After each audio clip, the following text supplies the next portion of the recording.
The grand chamber of the Galactic Council stretched out like a cathedral of stars and metal, floating in the darkness of space above the neutral world of Kelsara. Admiral Jake Morrison stood before the semicircle of 12 alien delegates, each representing civilizations that had ruled the galaxy for thousands of years. His hands were steady as he held the datapad containing Earth's petition, but his jaw was tight. Beside him stood Lisa Brennan, a diplomatic attaché who had spent 5 years learning the complex politics of the Council, and Ben Cooper, a military analyst whose job was to assess threats. They had rehearsed this presentation dozens of times, believing that logic and evidence would win the day. They were about to learn how wrong they were. Jake began his speech with careful optimism, highlighting humanity's achievements over the past century. Earth had colonized 20 star systems, established peaceful trade relations with 6 independent species, and developed technology that rivaled anything the Council possessed.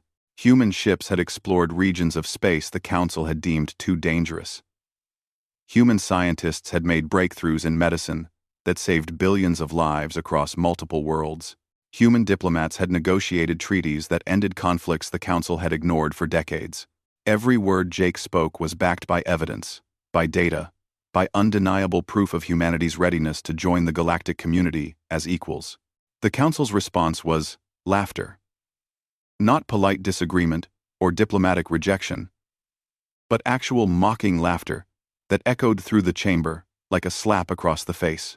Chancellor Vex Thor of the Kryn Dominion, a reptilian creature with scales that gleamed like polished bronze, leaned forward on his elevated platform. His voice dripped with contempt as he dismissed humanity's faster-than-light drives as primitive toys that barely functioned. He called their defensive fleet a collection of antiques that wouldn't last 10 minutes against a real military power. He questioned whether humans had evolved beyond their barbaric nature, showing holographic images of Earth's wars and conflicts from centuries past, ignoring the fact that every species in the Council had similar histories. The other delegates joined in with their own insults. The insectoid representative from the Kethar Collective clicked and buzzed through her translator, suggesting that humans were too aggressive and emotional to be trusted with Council-level responsibilities. The gaseous being from the Vroth Confederation dismissed human science as derivative and unimpressive. One by one, the ancient species tore apart everything humanity had accomplished, reducing centuries of progress to footnotes in their long and supposedly superior histories. Lisa felt her face burning with anger, but protocol demanded she remain silent. Ben's hands were clenched so tight, his knuckles turned white. Then Vex Thor delivered the real blow. He announced that the Council had decided Earth would not receive membership. Not now, and not in the foreseeable future. Instead, humanity would accept what he called protective oversight, a diplomatic phrase that meant subjugation. Human military forces would be reduced by 70% within 6 months. All colony worlds beyond the Sol system would accept Council-appointed governors who would oversee human expansion and development. Earth's borders would be monitored by Council security forces to ensure compliance. Trade would continue, but under terms dictated by the Council. It was not a partnership being offered. It was a collar and leash dressed up in legal language. Jake felt something cold settle in his chest as he listened to the terms. This was not what Earth had worked toward for 10 years. This was not the dream that had driven humanity to reach for the stars. He raised his hand to speak, to protest, to demand an explanation for this betrayal of every principle the Council claimed to uphold. Vex Thor waved him to silence, with a dismissive gesture that made it clear humans had no voice in this chamber, no right to question the decisions of their betters. What came next was worse than the ultimatum itself. Vex Thor activated a holographic display that showed Kryn intelligence vessels inside Earth's borders, scanning military installations on Mars and Luna, mapping defensive positions around the colony worlds, analyzing human ship movements and communication patterns. These were clear violations of the treaties that governed Council behavior, acts of espionage that would have triggered sanctions against any member species. But Vex Thor admitted to it openly, without shame or apology. He called it necessary surveillance of a potentially dangerous species, as if humanity were animals in a zoo rather than sapient beings deserving of respect and privacy. The message was brutally clear. The Council did not see humans as potential partners, or even as equals. They saw humanity as a threat that needed to be contained, controlled, and ultimately dominated before humans grew strong enough to challenge the old order. Every smile, every diplomatic courtesy, every promise of eventual membership had been a lie designed to keep Earth compliant, while the Council prepared to force them into submission. The surveillance proved they had been planning this for years, watching and waiting for the right moment to spring the trap.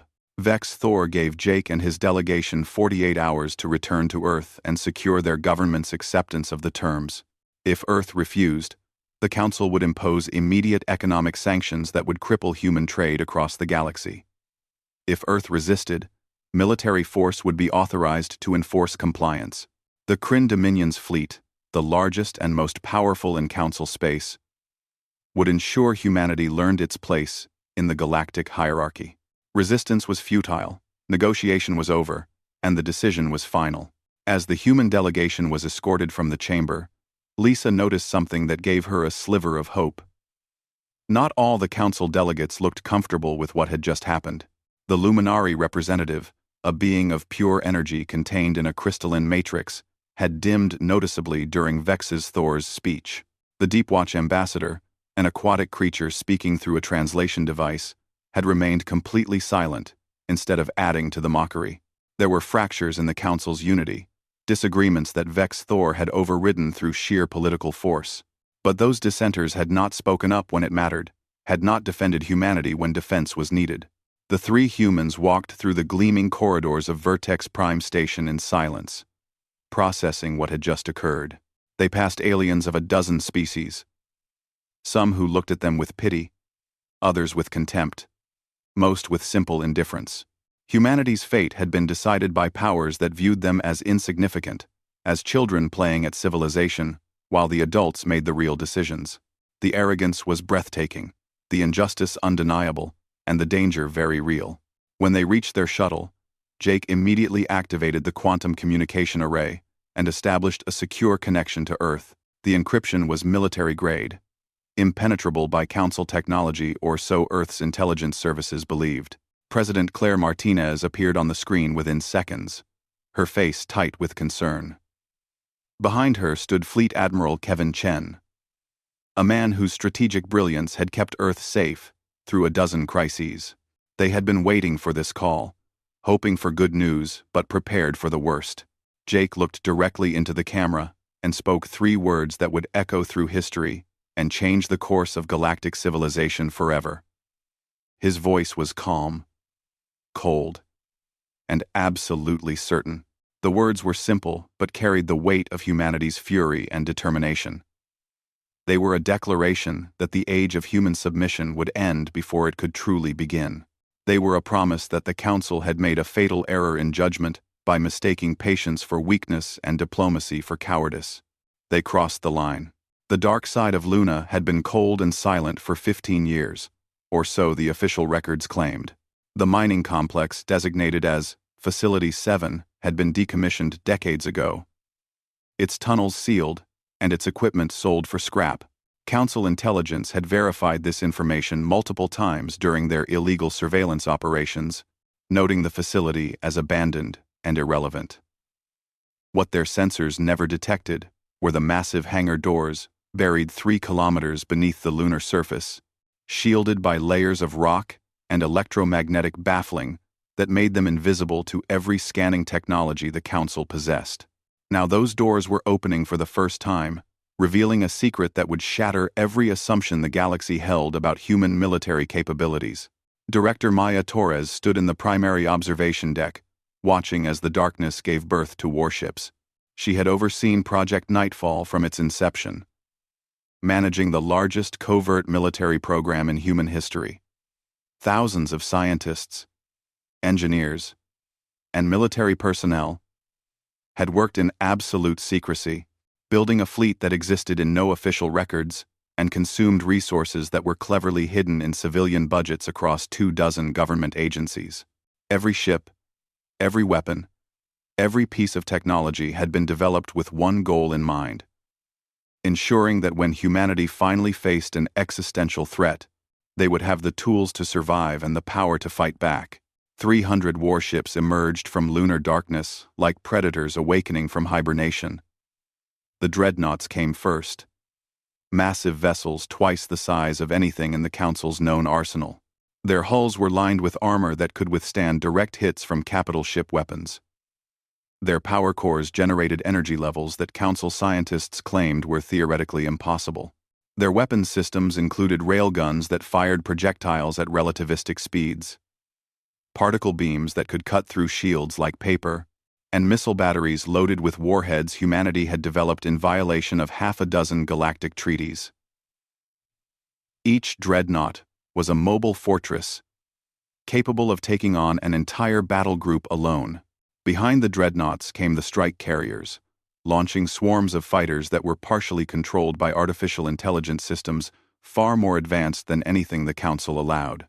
The fighters moved with inhuman precision, capable of maneuvers that would kill organic pilots through sheer acceleration.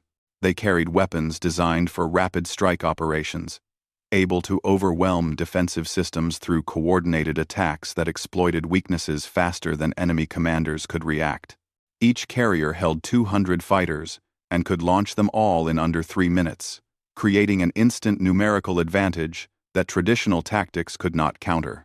The stealth destroyers were perhaps the most revolutionary vessels in the fleet. They used a combination of advanced materials and active camouflage to become nearly invisible to sensors, able to infiltrate enemy territory and strike without warning. Council doctrine held that true stealth in space was impossible due to heat signatures and engine emissions. But human engineers had solved those problems through breakthrough technologies that the galaxy's elder species had never imagined. The destroyers could operate independently for months, gathering intelligence and conducting special operations deep behind enemy lines. Finally came the siege platforms, massive structures that were barely mobile but carried enough firepower to reduce planets to rubble. They were equipped with weapons that violated the Council's most sacred laws regarding warfare, including kinetic bombardment systems and experimental energy weapons that could crack planetary shields. Humanity had built them knowing they would likely never be used, but also knowing that sometimes the mere existence of overwhelming force was enough to prevent war. The platforms were insurance against genocide, a guarantee that if the Council tried to destroy Earth, they would pay a price that made victory meaningless. Commander Ryan Hayes stood on the bridge of the ESS Valiant, one of the new Sovereign-class dreadnoughts, feeling the ship come alive around him.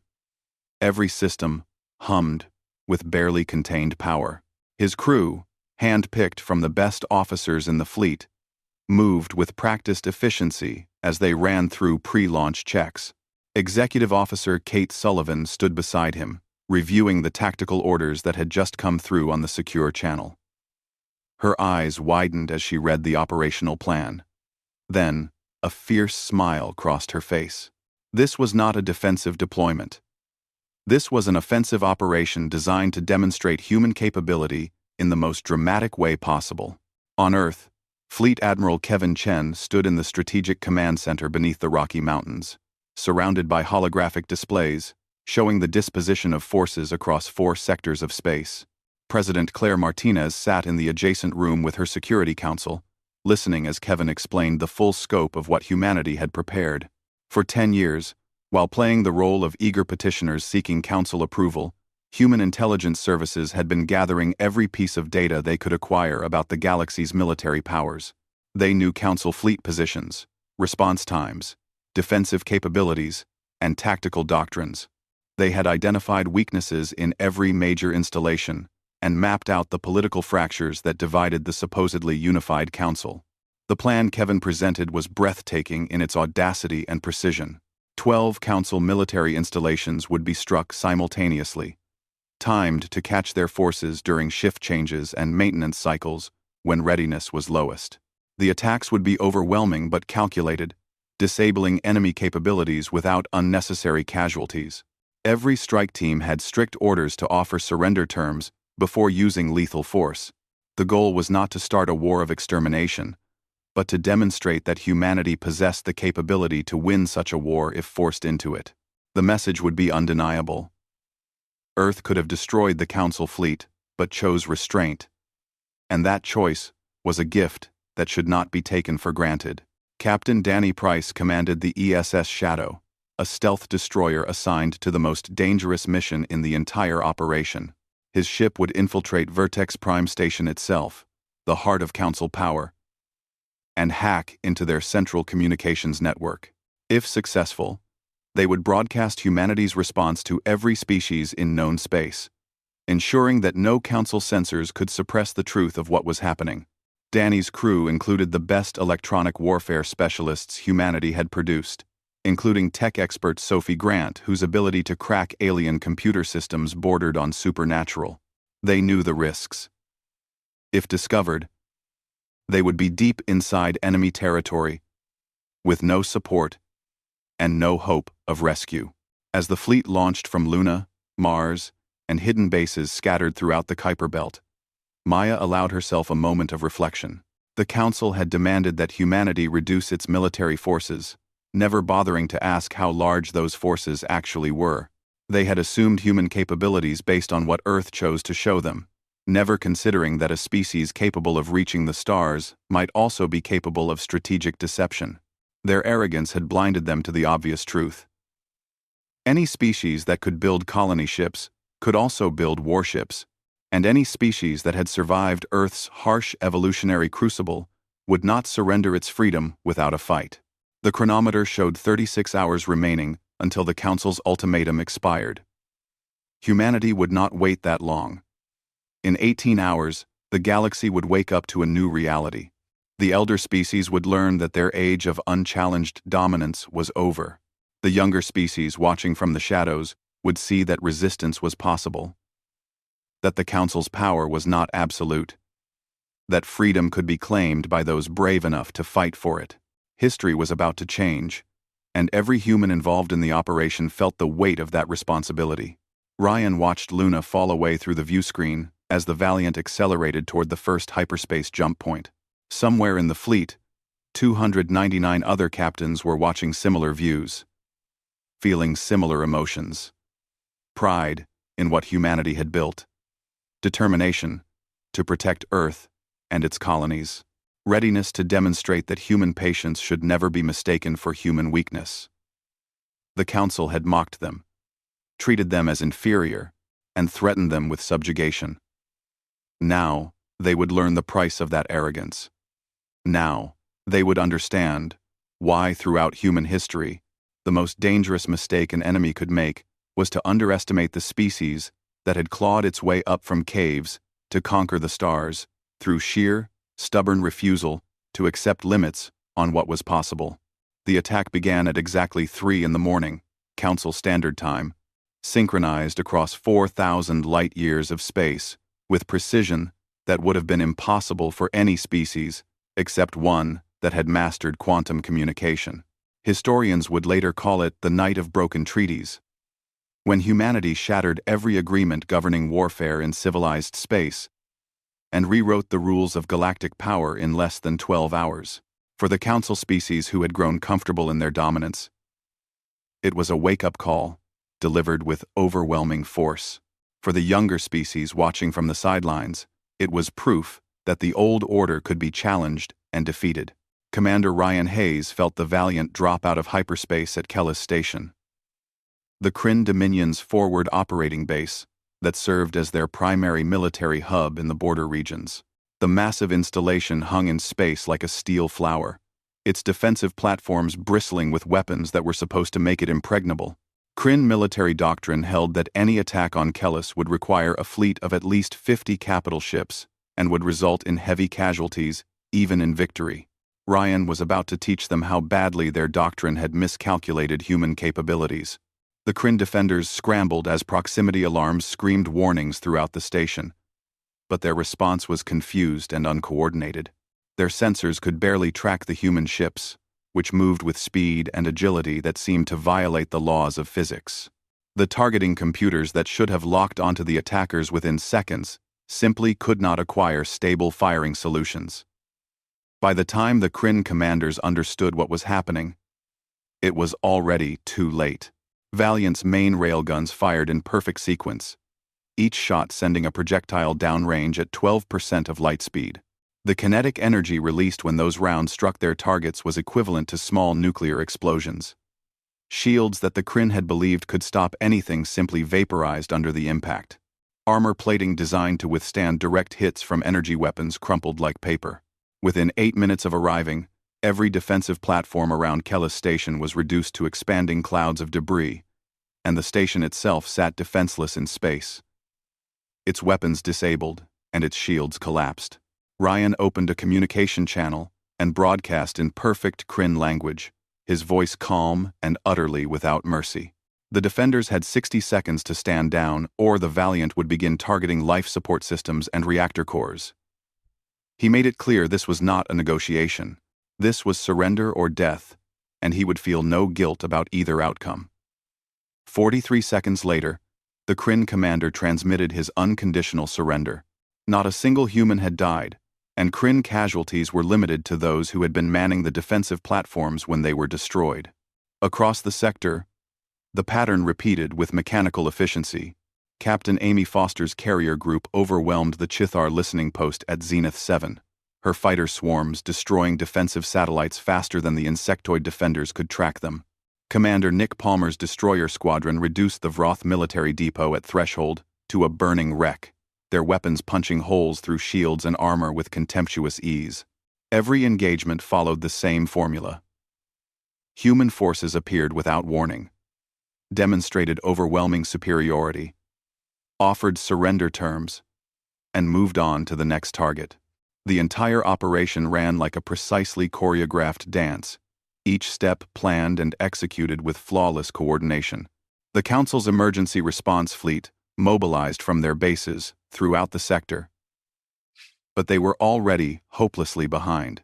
Their intelligence had told them human ships were slower and less maneuverable than Council vessels. Reality proved otherwise. Captain Laura Chen, commanding the stealth destroyer ESS Predator, led a wolf pack through the supposedly impenetrable border defense network, her ships invisible to sensors as they struck supply depots and communication relays. Every assumption the Council had made about human technology proved catastrophically wrong. Every tactical advantage they thought they possessed turned out to be an illusion based on incomplete information. At Vertex Prime, Chancellor Vex Thor watched the disaster unfold through holographic displays that updated with increasingly desperate reports. His military commanders assured him that the main battle fleet could crush the human forces once they were properly engaged in traditional ship-to-ship combat. Vex's Thor ordered the fleet to converge on the Talos sector, where intelligence suggested a major human task force was operating. He envisioned a decisive battle that would destroy humanity's fleet and restore Council dominance. It was exactly the mistake Admiral Jake Morrison had predicted and planned for. The Council fleet jumped to Talos and found absolutely nothing. The sensor readings that had suggested a massive human presence were false signals, carefully crafted electronic ghosts broadcast by stealth drones. The entire force had been a diversion. Bait to draw the Council's military strength away from where it was actually needed.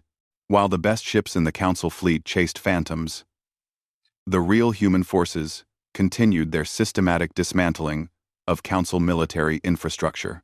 By the time Vex Thor realized he had been outmaneuvered, another 6 installations had fallen to human attacks. On Vertex Prime itself, Captain Danny Price and his special operations team had infiltrated the massive station during the chaos, using access codes stolen by human intelligence operatives months earlier. Danny moved through maintenance tunnels with his team of 8 specialists, each chosen for skills that made them the best in their fields. Sophie Grant worked her electronic warfare magic on security systems, convincing them that the corridors were empty even as the team passed directly under surveillance cameras. Combat engineer Alex Warren disabled blast doors and bypassed checkpoints with tools that combined human ingenuity with technology reverse-engineered from Council equipment. They reached the central communications hub 43 minutes after the first attacks began, finding it lightly guarded because no one had imagined an enemy could penetrate this deep into Vertex Prime. The guards went down to stun weapons without raising an alarm. Sophie connected to the communication network through a hardline interface, her fingers flying across a portable terminal as she cracked security protocols that were supposed to be unbreakable. Within 12 minutes, she had complete control of every communication system in Council space. Every screen, every holographic display, every public information network now belonged to humanity. At exactly 6 in the morning Council Standard Time, every communication device in the galaxy showed the same image. Admiral Jake Morrison standing on the bridge of the ESS Independence, humanity's flagship, and the culmination of everything Earth had learned about building warships. His uniform was crisp, his expression was cold, and his words were chosen to wound as deeply as the Council's mockery had wounded humanity. Jake began by presenting evidence of the Council's crimes. He showed footage of Kryn intelligence vessels violating Earth's borders, of secret meetings where Council members laughed about the ultimatum they planned to deliver, of classified documents detailing plans to suppress human expansion through economic warfare and military intimidation. He exposed the hypocrisy of species that claimed to value peace and cooperation while treating younger civilizations as subjects rather than equals. Every piece of evidence was meticulously documented, time-stamped, and undeniable. Then Jake revealed the current tactical situation, and his words fell like hammer blows on the Council's collective consciousness. Every major military installation in 4 sectors was either captured, disabled, or destroyed. The vaunted Council fleet was scattered and confused, having fallen for a diversion so obvious that its success was humiliating. Human ships controlled every major hyperspace junction in the region, able to intercept or destroy any vessel attempting to move between systems. And most devastating of all, the 3 dreadnoughts of Battle Group Titan were currently in orbit above Kelsara, with their weapons trained on Vertex Prime Station, where the Council delegates sat in emergency session. Jake let that reality sink in for a long moment before continuing. His voice remained level and professional, but the underlying fury was unmistakable. He spoke of 4,000 years of Council rule through overwhelming force and the threat of violence. He spoke of humanity coming in peace and being offered chains instead of partnership. He spoke of what humans hold in reserve when forced to defend themselves. A fleet built in secret, fury channeled into precision strikes, and an absolute refusal to kneel before anyone regardless of how ancient or powerful they claimed to be. The ultimatum Jake delivered was simple and non-negotiable. The Council had 12 hours to withdraw all forces from human borders, recognize Earth's sovereignty without conditions or limitations, and open negotiations for a mutual defense treaty between equals, not subjects asking permission from masters, but sovereign nations treating each other with respect. If the Council refused, humanity would systematically dismantle their political and military structure, piece by piece. The proof of human capability was demonstrated across 4 sectors. The proof of human restraint was that Council casualties numbered in the hundreds rather than the millions. Both were conscious choices, and both could be reversed. The transmission ended, leaving stunned silence across Council space. Then, chaos erupted as member species began demanding explanations, answers, and accountability. The Luminary delegate openly accused Vexthor of leading the Council into disaster through his arrogance. The Deepwatch ambassador questioned whether the Kryn Dominion had the right to speak for the entire Council when making decisions that affected all species. Junior civilizations that had spent centuries under Council oversight began broadcasting their support for humanity, seeing in Earth's defiance a path to their own freedom. The night that was supposed to end with humanity's submission had instead shattered galactic order. Dawn was breaking over Kelsara, but for the Council, the darkness had just begun. The Council chamber had never seen chaos like this in 4,000 years of deliberations. Delegates shouted accusations across the semicircle, while Chancellor Vex Thor tried desperately to restore order, his authority crumbling with every passing minute. The holographic displays surrounding the chamber showed real-time updates of the military disaster unfolding across Council space. Each new report another nail in the coffin of the old order. Ambassador Eshana of the Luminari stood and spoke with a voice that cut through the noise like a blade, her crystalline form pulsing with barely controlled fury as she denounced the Kryn Dominion's reckless provocation of humanity. Eshana revealed what many had suspected, but few had dared to say openly. The Luminari delegation had warned against the ultimatum delivered to Earth, arguing that humanity deserved genuine partnership rather than subjugation. They had been overruled by Vexus Thor and his allies, who believed that the elder species had both the right and the responsibility to control younger civilizations for their own good. Now that arrogance had brought the council to the brink of collapse, and Eshana made it clear she would no longer remain silent while the Kryn Dominion led them all toward destruction. The Deepwatch ambassador added his support through the translation sphere that allowed his aquatic species to communicate in air. His words carefully measured but devastating in their impact. 6 of the 12 council members now openly opposed Vexthor's leadership. The ancient alliance that had maintained galactic peace for millennia was fracturing in real time. And every species in known space was watching through the communication networks that humanity had seized control of. The humiliation was total and public, which made it infinitely worse than any military defeat. On the bridge of the ESS Independence, Admiral Jake Morrison monitored the political implosion with quiet satisfaction. Intelligence Officer Emma Stone provided continuous updates on Council fleet movements, tracking every ship in the sector through the network of spy satellites and sensor drones humanity had secretly deployed over the past decade. Most Council forces were standing down, their commanders unwilling to engage human ships until they received clear orders from a unified political authority. That authority no longer existed, at least not in any meaningful form. But then Emma flagged a problem that made Jake's blood run cold. A rogue Kryn battle group under Admiral Thexkar was refusing to acknowledge the ceasefire, broadcasting defiant messages that called for all loyal warriors to join him in crushing the human upstarts. Worse, Thexkar's fleet was moving toward New Haven, a human colony world that housed 40,000 civilians.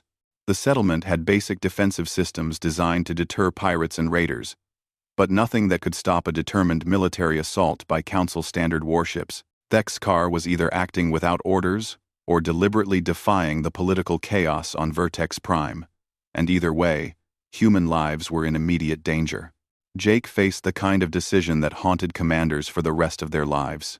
New Haven's defenses could hold for maybe an hour against Thexkar's battle group, and the nearest human fleet was 8 hours away at maximum speed.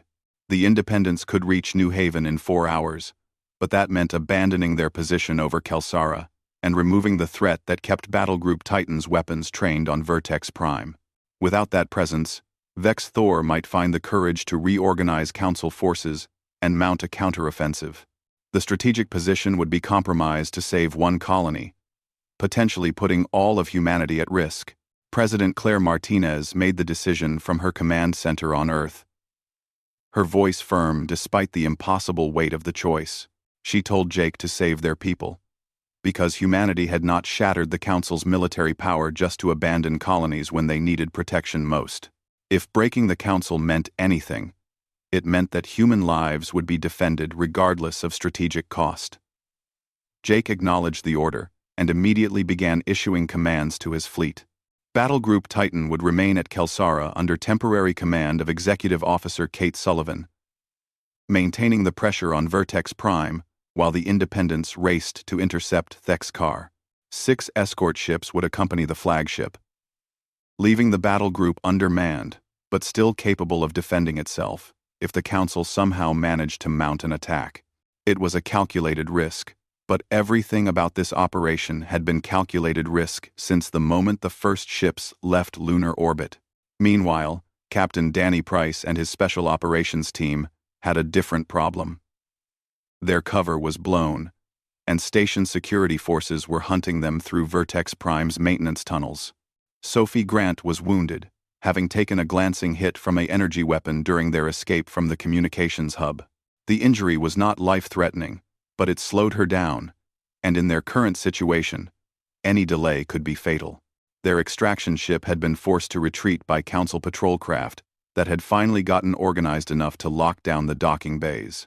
Danny led his team deeper into the station's infrastructure, using stolen access codes to stay ahead of their pursuers. Alex Warren worked constantly to seal blast doors behind them and disable tracking systems, buying minutes that might mean the difference between escape and capture. They were trapped on a hostile station with an entire security force searching for them, and rescue seemed increasingly unlikely. Danny refused to consider surrender, knowing that human prisoners would give Vex Thor leverage he desperately needed in negotiations. Back in the council chamber, Ambassador Eshana proposed an emergency vote to remove Vex Thor from the chancellor position and open immediate peace negotiations with Earth. The motion required 8 votes to pass out of 12 total delegates. Eshana had 6 confirmed supporters, possibly 7 if the Vroth delegate could be convinced to break with his traditional Kryn allies. The political mathematics were delicate, and everything depended on the 12th delegate. The Nexus Collective had remained silent throughout the crisis, their holographic representative observing without comment as the council tore itself apart. Now that representative spoke for the first time in the session, its artificial voice calm and utterly without emotion. The Nexus would support the motion to remove Vex Thor and recognize human sovereignty, but only under one specific condition. Humanity must agree to share the theoretical principles behind their faster-than-light drive technology, which Nexus analysis suggested was fundamentally different from Council standard systems and potentially revolutionary. Jake listened to this demand through the hacked communications network, immediately recognizing both the opportunity and the trap. The FTL technology was humanity's greatest advantage, the secret that had allowed them to build and deploy a hidden fleet without the Council detecting the ship movements. Sharing even the theoretical principles would give Council scientists a starting point to develop their own versions, potentially eliminating humanity's edge in mobility and strategic surprise. But refusing the Nexus demand might cost them the political victory they had nearly achieved, forcing a prolonged conflict that would cost lives on both sides. On Earth, Fleet Admiral Kevin Chen argued forcefully for keeping the technology secret, claiming that military advantages once surrendered could never be recovered. Director Maya Torres took the opposite position, arguing that sharing the principles would force the Council to acknowledge humanity as technological equals, and could actually strengthen Earth's position by making them valuable partners rather than dangerous enemies. President Martinez listened to both arguments, knowing that whatever she decided would shape humanity's relationship with the galaxy for generations. The 12-hour ultimatum Jake had delivered was now down to 6 hours. The Independence was racing toward New Haven at maximum speed, pushing the engines beyond their rated capacity. Danny's team was pinned down in a docking bay with security forces closing in from 3 directions. The council chamber was locked in political deadlock, with the fate of galactic civilization hanging on a single vote. Everything that humanity had fought for, everything they had risked, balanced on decisions being made in real time with incomplete information and no guarantee of success. Jake stood on the bridge of his flagship, watching the countdown timer tick toward 0, and wondered if they had broken too many things too quickly. Revolution was easy compared to building something better in the ruins. Humanity had proven it could fight, but now came the harder test, proving it could win the peace that followed, and that victory would require wisdom rather than firepower. The ESS Independence dropped out of hyperspace at New Haven with 90 seconds to spare before Admiral Thexkar's battle group reached firing range of the colony's orbital platforms. The Kryn warships were already launching their attack, energy beams and missiles streaking toward the defensive installations that protected 40,000 human civilians. Commander Ryan Hayes' voice crackled over the communication channel from his position near Kelsara, offering encouragement and tactical data. Jake Morrison's response was 3 words that perfectly captured humanity's approach to warfare. Give them hell. The Independence was the pinnacle of human engineering, a ship that represented everything Earth had learned from 15 years of secret development. Its shields absorbed the initial Kryn salvo like rain hitting steel, the energy dissipating across defensive fields that operated on principles Council scientists had deemed impossible. The return fire came from batteries of railguns and particle beams that had been designed specifically to counter Council standard armor and shielding. Within 8 minutes of engaging, 3 Kryn cruisers were crippled and drifting, their crews abandoning ship as life support failed, and reactors threatened to breach. Admiral Thexkar refused to surrender despite the obvious futility of continuing the battle. His flagship made a suicide run toward the Independence, perhaps hoping to inflict enough damage to claim some kind of victory from the disaster. Jake gave the order he had hoped to avoid, knowing it was necessary but taking no pleasure in it. The Independence's main spinal railgun fired once, sending a projectile the size of a small car downrange at relativistic speed. Thexkar's flagship simply ceased to exist, converted from a functional warship into an expanding cloud of superheated gas and metal fragments in the microsecond it took the round to pass through its entire length. The remaining Kryn vessels immediately ceased fire and broadcast surrender requests on all frequencies. Jake accepted their surrender with terms that were harsh but fair. Return immediately to Kryn space. Tell your people exactly what happened here, and make it clear that any future attacks on human colonies would be met with overwhelming force. He wanted them alive to spread the message that humanity did not seek war, but would never accept threats to its people. The Kryn captains acknowledged and began their retreat, their ships battered and their pride shattered. New Haven was saved, but Jake felt no triumph in the victory.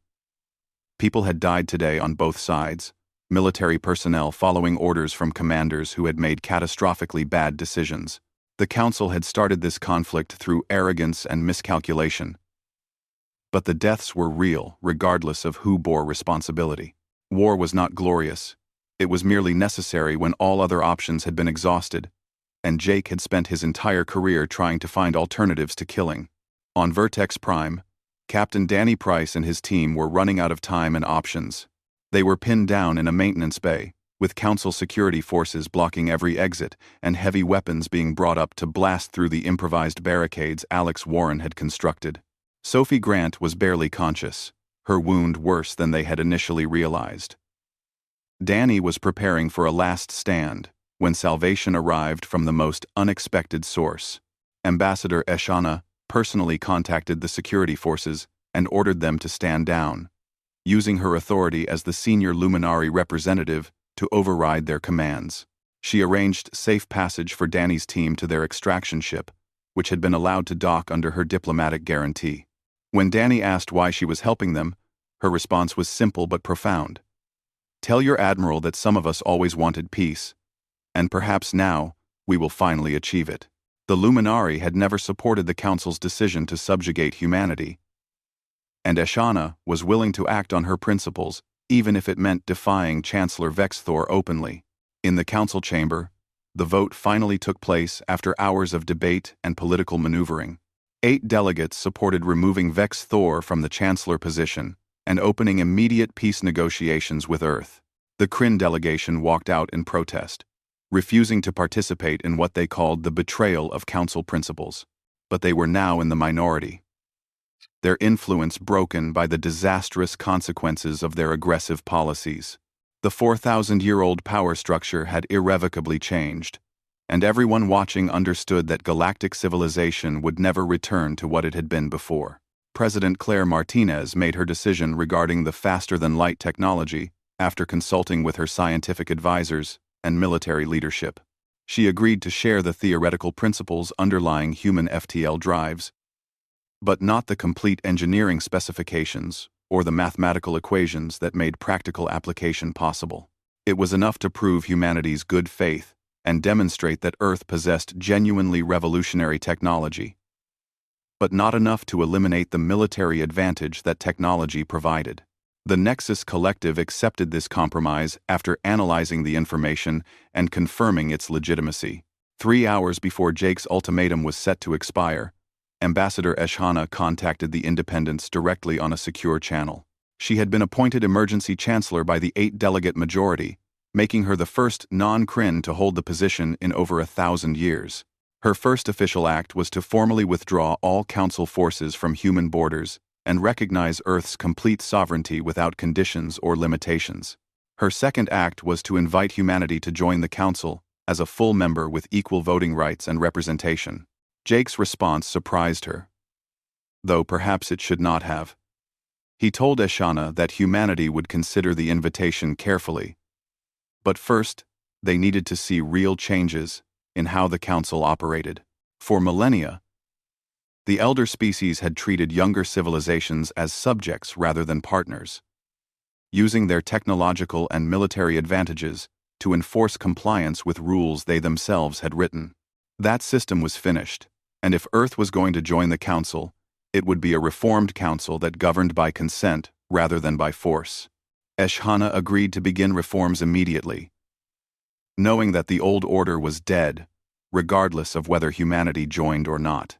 The Night of Broken Treaties had exposed fundamental flaws in the Council's structure and revealed that their military dominance was an illusion built on the assumption that no one would dare challenge it. Humanity had dared, and in doing so, they had changed the rules of galactic civilization forever. 1 week later, Jake stood on the observation deck of the Independence, watching New Haven's sun rise through the reinforced viewport. The colony had returned to normal operations quickly, its people resilient in the face of the attack they had survived. Lisa Brennan joined him carrying a datapad loaded with preliminary treaty terms negotiated between Earth and the Reformed Council. The terms were good, better than humanity had dared hope for, even a month earlier. Recognizing human sovereignty and establishing genuine partnership rather than the subjugation the old council had planned. Lisa asked the question that Jake had been asking himself since the operation began. Was it worth it? Breaking every treaty and risking everything humanity had built. Jake considered the question carefully before answering, knowing that history would judge their actions for centuries to come. He told her that the council had mistaken patience for cowardice and diplomacy for weakness. Humanity had taught them the difference between a species that seeks peace and a species that cannot defend itself. Sometimes the only way to achieve real peace was to demonstrate the capability for war, to prove that cooperation was chosen freely rather than accepted from fear. On Earth, Director Maya Torres oversaw the decommissioning of Facility Darkside and the integration of the secret fleet into humanity's official military structure. There was no longer any need for secrets now that the galaxy knew what humans could build when threatened. The ships that had hidden in lunar darkness would now patrol human space openly, a visible reminder that Earth's borders were defended by people who would never surrender their freedom, regardless of the cost. President Martinez addressed humanity in a broadcast that would be studied by historians and political scientists for generations. She spoke of coming to the stars, hoping to find friends and finding masters instead, but refusing to accept subjugation regardless of how ancient or powerful those masters claimed to be. She told her species that they now stood as equals among the great civilizations of the galaxy, not because the Council had granted them that status, but because humanity had claimed it through strength and determination. The lesson was clear. Respect must be earned. And, sometimes, earning it requires the willingness to fight.